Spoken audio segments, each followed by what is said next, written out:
میرا نام سہیل مقبول ہے، پنجاب یونیورسٹی سے تعلق ہے میرا سوال یہ ہے کہ جو آج کا الیکٹرانکس کا کاروبار ہے، نقد اور آسان قسطوں پہ جو کاروبار ہو رہا ہے، یہ اسلامک پوائنٹ آف ویو سے جائز ہے یا نہیں جائز ہے؟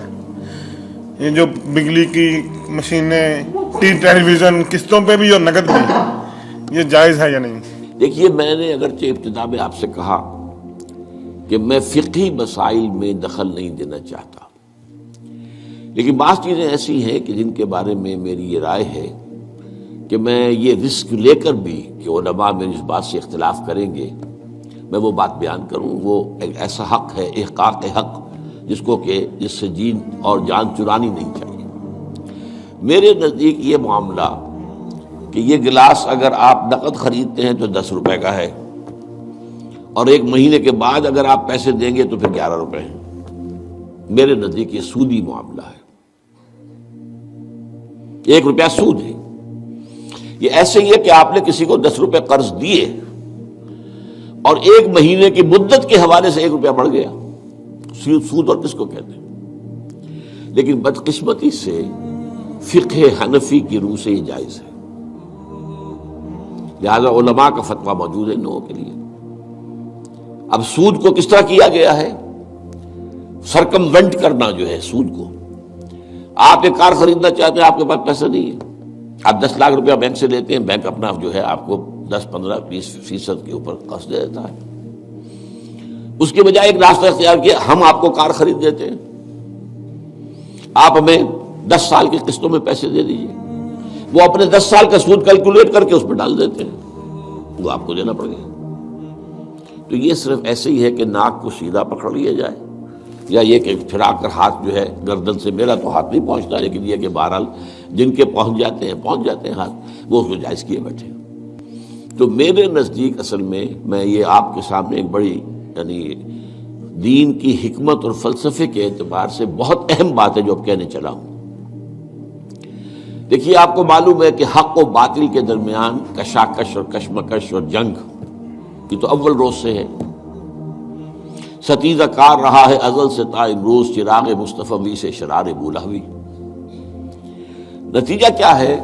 حق غالب آتا ہے، کچھ عرصے کے بعد پھر باطل سامنے آ جاتا ہے، پھر کوئی اللہ نے نبی بھیجا، پھر حق کو غالب کیا، پھر اس کے اوپر بعد میں کچھ عرصے کے بعد پھر باطل سامنے آ گیا، شیطان نے پھر غلبہ کر لیا۔ یہی ہوتا آیا نا۔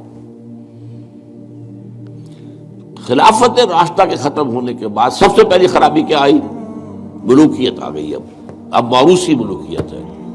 ملوکیت کیا ہے؟ جس کی لاٹھی اس کا بھینس، جس کے بعد طاقت ہے وہ آئے اور حکومت کے اوپر قابض ہو جائے۔ اب کہلاتے خلفاء تھے، وہ خلفاء تو نہیں تھے، بادشاہ تھے۔ وہ بنو امیہ کے ہوں، بنو عباس کے ہوں، یا ترک ہوں، یہ بادشاہ تھے، کہتے تھے خلفاء اپنے آپ کو۔ ایک معنی میں تھا کہ ظاہر بات ہے اپنی اس حاکمیت مطلقہ کے مدعی وہ نہیں تھے، حاکم اللہ ہی کو مانتے تھے، لیکن وہ خلافت راشدہ کا نظام جو تھا وہ دنیا میں دوبارہ نہیں آیا۔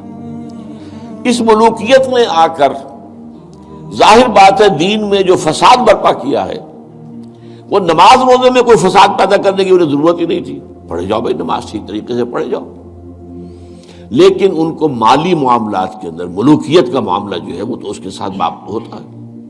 سب سے پہلی خرابی یہ پیدا ہوئی کہ جاگیرداری، اسلام میں کوئی جاگیرداری نہیں ہے۔ اسلام میں یہ جو ایبسینٹی لینڈ لارڈزم ہے یہ بھی جائز نہیں ہے۔